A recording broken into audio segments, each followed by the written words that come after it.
Kelly Davis, your host of the Untold Miracles podcast.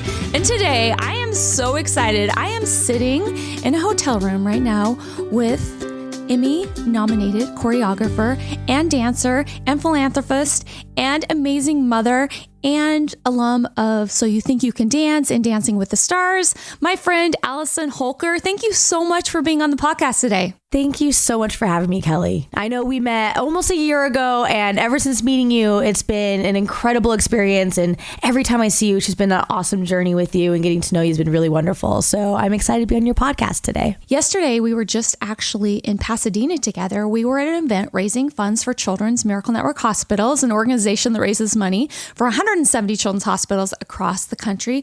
Tell me about how you felt about meeting cute Sadie yesterday, a little girl who has Rett syndrome.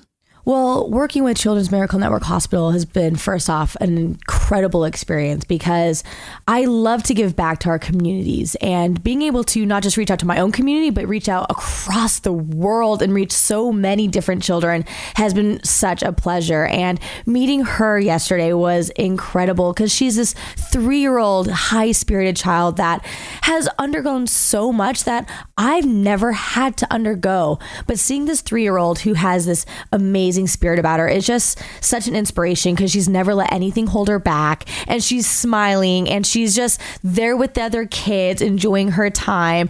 And she's such a great example of just really going after anything in your life and accomplishing it and holding your head high. And she also has a really amazing support system from her family. And I think that was the thing I took away the most from meeting her, is that her parents are her strong unit, and they've been at her side. They've been strong for her, and they've never let her look down on herself. They keep her going and they keep her strong. And I think that was really beautiful to see. Yeah, I walked away from that event and I'm just like, wow. First of all, I can't believe I got to meet Sadie because she's the cutest little kid ever. She's so adorable. And, you know, she's got a journey ahead of her, but thanks to the amazing Children's Hospital Los Angeles and doctors and nurses and her strong parents and her little sister, like, she's going to be okay. And I just felt so privileged to get to meet her.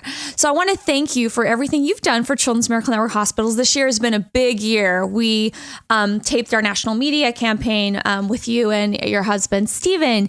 And also we did a big event last December, and it was in Hollywood at the Avalon. And I think we called it Dance for Kids event. I want you to tell me about your experience meeting some of these amazing kids that are treated at our hospitals. Oh my goodness. There were so many incredible kids that showed up to this event. And to be honest, these kids stole the event, which is exactly why they're there. But we had performers rapping on the stage, and we had performers singing on the stage. We had dancers, we had break dancers, we had these kids that were there, and they literally stole everyone's hearts because their spirits were ginormous and huge, and their energy just soared through the skies.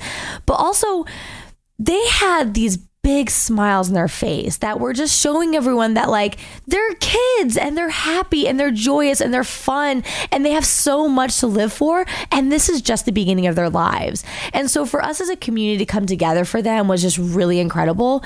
But honestly, like, they changed my life forever at that moment. You know, I am a performer myself. I'm a dancer, and I love being on a stage, but sometimes I feel like I might take it for granted. You know, it's something that's my career, and I do it day to day, every day. And I sometimes am paid to do this. These kids didn't worry about money. They weren't worried about the amount of likes they were going to get on social media. They weren't worried about the views on YouTube. They were doing it because they love it, and they wanted to give back to other kids around the world. And they wanted to show everyone how much they just love life, and it doesn't matter anything else in the world but that moment to them. Before you started working with Children's Miracle Network Hospitals, you were already supporting your local children's hospital. I'd love for you to tell us about what you were doing for the kids at Primary Children's Hospital. So my husband and I always knew that we wanted to give back. And we didn't really know at the time how. So we kind of just found our own way. So my husband and I obviously are dancers and teachers. So what we would do is we'd get together and we would put on a charity event, and we'd teach classes for free. But we'd ask the people that attended the class to bring a toy. And we'd simply just donate those toys that we had earned to the hospitals. But but because we had never done anything necessarily, I love this story, by the way. We never knew what we were supposed to do with it. So we would just show up on Christmas Eve with all these toys at the hospitals, and they're, oh my gosh, thank you so much. We love you, but there's a protocol. You can't just show up with these toys where we don't know where they're coming from or who you guys are. Yeah. And so we quickly learned that even though our hearts had the best intentions, we weren't necessarily doing it the right way. So that's when we met you, Kelly, and you were like, okay, let me help school you guys and introduce you to the actual world of how this works. And, so we love being involved, but now I feel like we're actually following protocol, which is really incredible. But no matter what, we knew that it's really important to give back. Well, on the show, we talk about miracles. And in my 21-year journey with this organization, I have witnessed miracle after miracle after miracle. And I want to know what a miracle looks like to you. I think miracles can come from all over the place, from all parts of the world, different experiences. And I'll say from my own personal experience, I've had a few beautiful miracles happen in my life. And my first big miracle, I'll say, was my daughter, Wesley. I had her when I was 20 years old, as a very young mother. A bit naive at the time, but strong-willed nonetheless, and knew that I could definitely be a great mother to her. So I was never scared to be a mother. In fact, I was excited about the journey. And when I had Wesley, she changed my life and she became my miracle because she helped me grow into being a woman. She really helped me learn who I was, which I think some people expect when you become a mother, that you have to be knowledgeable in everything so you can care for this child in a certain way. When in fact, sometimes if you allow life to just happen, you can learn from those experiences. That's an amazing miracle. Thank you so much for sharing that. You mentioned there were a couple other. Would you mind sharing those with us? Yes. If I went into my career, another miracle that came into my life was So You Think You Can Dance. And I say that's a miracle because, of course, being on TV, on a television show on Fox is incredible. And I was 18 years old. It was my first big chance into the industry. And it was really wonderful. I got to, learn from different choreographers I looked up to so much. And I had an incredible experience in there. I went on my first tour with So You Think You Can Dance after being on the show. But even beyond just being a contestant on a reality show, I later became a wife and a mother to someone that I had met on So You Think You Can Dance. And not obviously a mother, but I became a wife to someone from So You Think You Can Dance. And then we later had a child together. So You Think You Can Dance literally led me to my love of my life. Were there any miracles leading up to how you got to be able to compete on So You Think You Can Dance? Like, how did that happen? So leading up to So You Think You Can Dance, I didn't even know what the show truly was. I had a dance teacher that told me, you should audition for a show. And I was like, I don't know what that means, but I'll give it a go. I'll see what can happen. And you're living in Orem, Utah at the time? Yes, I'm living in Utah with my parents. And at the time, my parents always knew I loved dance, but there wasn't really a scene for dancers at the time. There really wasn't a lot of job opportunities for dancers. It was pretty much just being a backup dancer for other artists on tour. So when I told my parents that I wanted to go audition for the show, they were supportive, but didn't really know what that meant. And my mother was definitely the leading force in helping me lead for my dreams. And my dad was kind of like, yeah, cool, you could dance for a while, but then let's help you find your career later. But sure, I can real job. Yeah, I can support you for this time being, but only in order for you to look for your career later, So both of my parents drove me to LA. And we had no idea what the show was. We had no idea what was going to happen, but our faith and our spirits were really leading us to LA. So you just drove out there for the audition? I only drove out to LA for the audition. Oh, wow. And we had never seen the show before. So we didn't know really what the audition meant. I was just guided by someone, and we just felt in our hearts that was the right place to be. So we got to LA, and I'm not going to lie to you, it was my first time in LA, and there was a lot. It was, coming from Utah to LA, it was very scary. The scene for me was very different, very scary. And my parents were like, I'm not sure if this is right. We're not going to leave you. But our spirits and our faith was like, you know what, let's get through this time together. And my parents stayed with me at my side the entire experience. And I ended up making this show. And I had no idea what I was doing, but I believe that Nigel Lithgow, gave this little girl from Utah this chance because he believed in me. And I'm not sure to this day what he saw in me, but he saw something and he believed in me and I believed in him, and I gave all my trust into him like he gave trust into me on being on this show. And this little miracle happened and he won me on the show. And it has changed everything for my entire life. I would love for you to speak to the little girls or teenage girls that want to pursue a dream of dance and having it be a career the way you have created this amazing career. What would you tell them as far as going for their dreams? I'll start by saying that it's really important to me to be an example to the next generation of kids or dance pursuers or really anyone in the art form. Once I had my daughter, I knew that I had to be an example to her that no matter what dream or as far-reached career that she thinks is so far from her, so far-fetched, I wanted her to know that any dream that she had, she could truly make a reality. With hard work, with dedication, and the fiercest of personalities and perseverance, she could make her dreams possible. But in order to teach that to someone, I believe you have to be an example to it. So that's why at that moment after having my daughter, I knew that I had to continue to pursue my own dreams so that I could truly teach her and show her that through all obstacles, any dream is possible. Don't wait around for someone to bring you an opportunity. Don't wait around for the opportunity or that audition to come to you. You pursue your own happiness. You have to make it happen for you. So when you were 9 years old and you started dance, what dreams did you have at that time? Did you see yourself on Dancing with the Stars? Like, what did you see for yourself? It's really crazy. And I say crazy in a good way, but I saw my sister, Jessica Holker, dance. She was dancing with Mia Michaels on her first live tour she ever had. And before this moment, I was not a dancer, but I went to go see my sister dance live for the very first time. Where was this at? This was in Utah, okay. With Mia Michaels' performance live before they went on their European tour. Okay. I went to go see them perform, and I have never seen dancers, specifically women, female dancers, look so strong on stage. Strong and confident and vivacious, and they had so much personality in their movement that it spoke to me and it changed my life forever at that moment. And I looked to my mom at that moment and I said, not only do I want to be a dancer, but I want to be a dancer that changes lives like my sister just did for mine. And from that moment on, I became a dancer and I've never looked back. And were you 9 at this time? I was 9.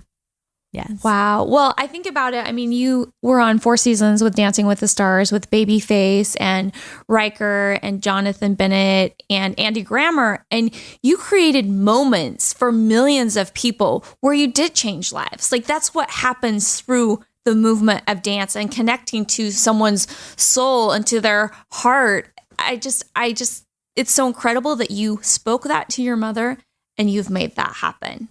Thank you. So what are your dreams moving forward with dance and what you hope to achieve moving forward? I think my, at the moment, my dreams, I'm a very big goal writer. So my dreams and my goals, they fluctuate and they change and evolve every couple of years, because I will say this before I even answer your question is goal writing to me is huge in someone's life. And I will say that I rewrite goals, weekly goals, monthly goals, and yearly goals all the time. Where do they live in your house? Do you put them up? I have 3 different journals. I have my weekly journal, I have a monthly journal, and I have a yearly journal that I write in. And wow. Those goals that I write in those journals always get accomplished.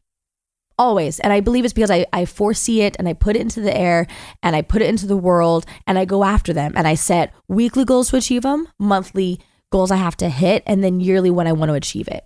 And I will say, if you are a goal writer, that is really what's going to help you succeed, because you're putting in your mind that you can achieve these things. That's huge. Yeah, that's huge. That's huge. Yeah. So now with that being said about me writing goals, the dreams and the goals I have that I want to accomplish right now is I would love to achieve the goal of helping other mothers get back into their dreams. I would love for other mothers to see that being a mother is incredible and it is so much of your life. And that is probably the biggest accomplishment you'll ever have. But you don't have to let go of who you are.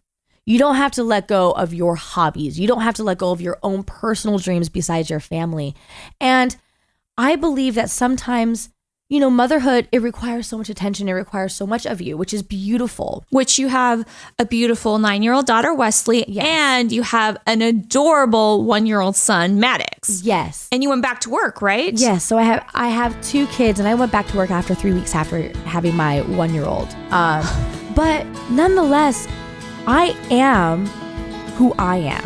And if I want to teach my kids that they have to be who they are, I have to stay true to who I am. That means I still have to be that dancer who lives inside me. Like all parents, we want the best for our kids. The best role models, the best schools, the best dance instructors, and of course, the best care. That's why we're so grateful for Children's Miracle Network hospitals. If our kids get hurt or get sick, we know they're getting the care they need. So please, join us in supporting Children's Miracle Network hospitals so that every child has a chance to get better. And listen, guys, put your money where the miracles are.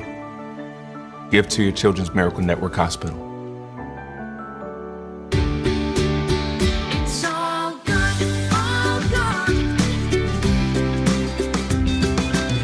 My friend Allison Holker, thank you so much for being on the podcast today. Thank you so much for having me, Kelly. I have sisters and I watch these miracle moms who do give up a lot of their lives to take care of their children.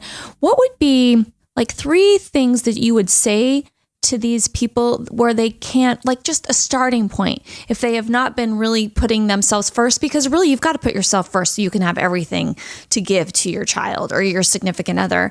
But what would you say to them? I would say start small. Start where you feel comfortable.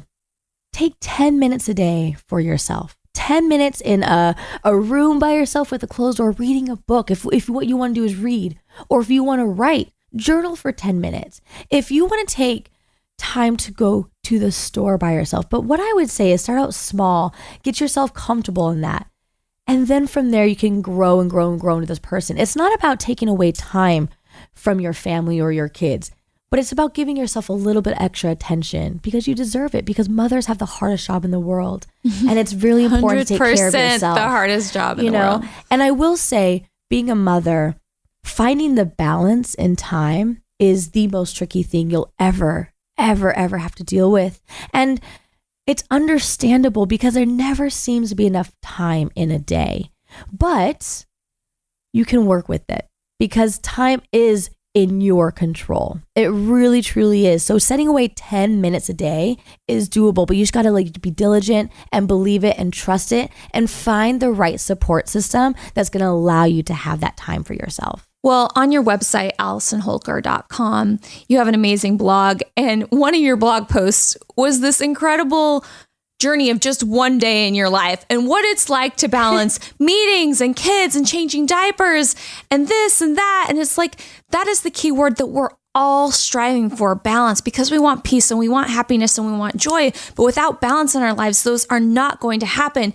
And I know that you've developed a routine with your husband that has worked for you to create that balance, because it is so tricky, especially when you have a very demanding day job and you're very ambitious and you do want to change people's lives. And then you have adorable little baby Maddox and Wesley who demand your time as well. So how are you finding that balance? Because that's what we're all striving for. And it's right now in my life, I'm so out of balance. And so I want to learn from you, like what I can do to get more balance. Thank you. Well, like I said before, thank you so much for that. By the way, for that. That was very, very sweet of you. But I'll start by saying balance is the hardest thing to achieve. It never feels like you've found the perfect balance. And I'll tell you this, still to this day, it doesn't feel like for me that I found the perfect balance. I feel like I'm always trying to find more time for myself. I'm always trying to find more time for my husband and each of my kids individually, and together time with all of our family, amongst still trying to find balance and time for my career. But what I have found is that it's very, very, very, very hard, but at the same time, it's hard, but I love it. I love everything that I'm doing. So I first and foremost have to tell myself every single day that I am doing my best. And my best is what I can give right now. And I have to believe that that is the best thing I can do. But then when it comes actually to the little details, what I have found is my husband and I, we actually set aside every Sunday for an hour. We rewrite every single week, everything that we want to achieve in a week. And I write out and schedule every hour of every single day. And I know that seems very tedious, but I'm telling you, if you plan ahead and you plan out every single hour of every single day from 6 a.m. till when you go to bed, you can achieve so much.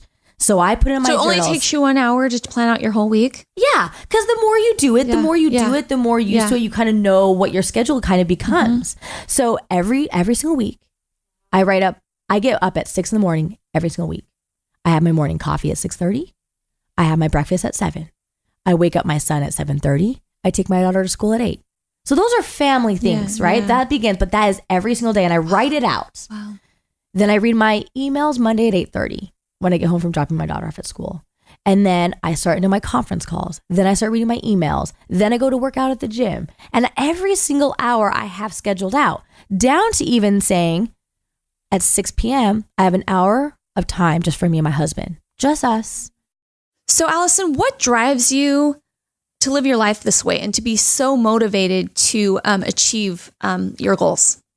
Well, as a dancer growing up, I don't find that there were that many dancers in the public eye that were living their life this kind of way.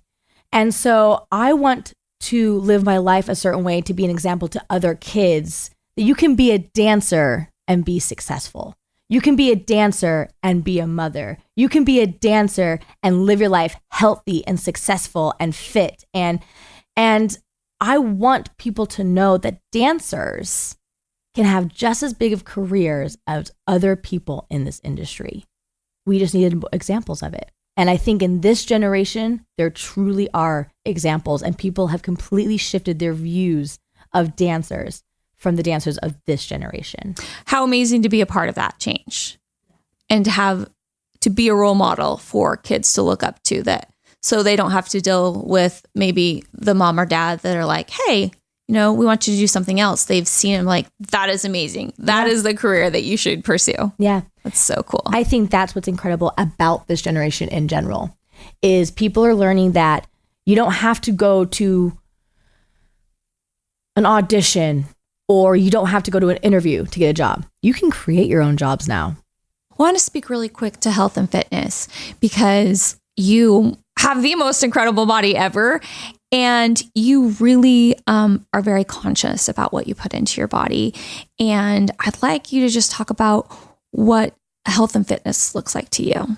Well, I will say that health and fitness is definitely a huge part of my happiness. And that is new into my life. I really only focused on my health the last about 6 years of my life. Yeah, because I remember your husband telling me you used to drink pop and go to fast food restaurants, and that was like your world. And I'm like, there's no way that's what it used to be like for her. Yeah, I used to wake up every morning and go to like Taco Bell or Del Taco for breakfast, Wendy's or McDonald's for lunch, and then have like, I don't even know, like In-N-Out Burger for dinner. That was just my everyday system.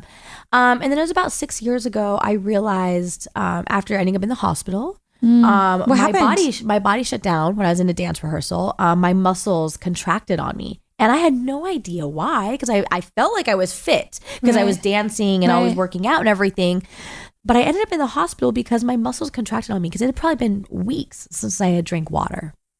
And my doctor said to me, he's like, when was the last time you drank water? And I was like, I don't even know. And he was like, so he, put fluids in me and I was better. All that had happened was I had drank soda and eaten too much fast food. So at that moment, 6 years ago, I decided that I couldn't do that to myself anymore. My career, my family, my kids, my life was way too important to me to have something so silly happen, So I am now gluten-free, dairy-free, soy-free, and oil-free. And I work out at least once a day, every day. And, at first, when you're first, putting those things into your life, it seems difficult at first. It's very tedious. It's tasking. It's those things. But then when it becomes a part of your daily ritual in your system, it's just my life. Speak to your workout. What does that look like? Every single day, I cook all my meals. or we prep them in advance, or I eat at like a, vegan restaurants or anything like that, which we have a lot of opportunities out here in LA with that. And, it doesn't take too much time out of your day to do that. It's like 10 extra minutes. And then when it comes to working out, I love, doing various workouts, and I love working out. It like fuels me every single day. I get so excited about going to the gym. So I do a lot of weightlifting. I always run on a treadmill. I love to do yoga. I love to do circuit training. I also work with my personal trainer sometimes because it's sometimes nice to just work out with someone else. Obviously, I dance because I love to dance every day. It's so much fun. Are you dancing at the gym, or where do you do your dancing? When I dance, it's usually me prepping for some like choreography or work I have to do. So I rent out dance studio space. I did like a local dance studio. I do boxing. I do Soul Cycle, which, oh my goodness, for all those Soul Cycle people out there, shout out, because Soul Cycle is incredible. I absolutely adore it. So either way, And what about just like carrying medics around the house all day? Oh my goodness. Being Like, a that's mom a is little bit of a workout. Oh my goodness. And I'll say this about my family. We're a very agile, active family. So even like my husband and I will set up obstacle courses around our house for our children. So my daughter will sometimes wake up and there's like a step ladder and there's like weights outside of her door. And it's just That's fun. awesome. We make it exciting. We make it fun for our family. But I attest by working out at least 20 minutes every single day, or hopefully an hour every single day. It keeps your mind fresh. It keeps your body fresh, and it gets you motivated in your day because you've already accomplished something so awesome. Do you have a specific role model that you look up to when it comes to health and fitness and just being a good person, being a miracle worker? Who have you looked up to in your career? A huge example to me is J-Lo. When I think I'm busy in my life, I look to J-Lo and I'm like, oh, I'm fine. Because that woman is doing everything. But I would say you are doing everything and you're doing it as well as she is. I watch you, and we work with J-Lo as well, and you're killing it. I look to J-Lo because, she was a dancer. She started out as a dancer. That's all she was. And she danced, then she sang, then she acted. Then she was on these tours. Then she was doing commercials. Then she had perfumes. Then she had makeup. And then she had, an executive producer role. Then she was directing. Then she went back to acting. Then she went back on tour. Then she had a Vegas show. Now, she's all over the place, but she's always been a mother as well, and also an activist for a healthy lifestyle and fitness. And she does it with what seems to be such great ease. She's like you. She's an amazing, strong, powerful woman doing good in the world. So I like to close the podcast with the question: if you could create 3 miracles in the world today, what would they look like for you? Wow, that's a really big question. I would take away the idea of racism, and let's all just truly, genuinely love one another. Genuinely care about each other, not worry about anything else, and just support one another. Because I think community above all is really important. So I would unite us. Number 2, I would just want people to be happy. People are so serious all of the time and so worried about so many things. And I just want people to just like do it with happiness and a smile on their face and bring joy to a house.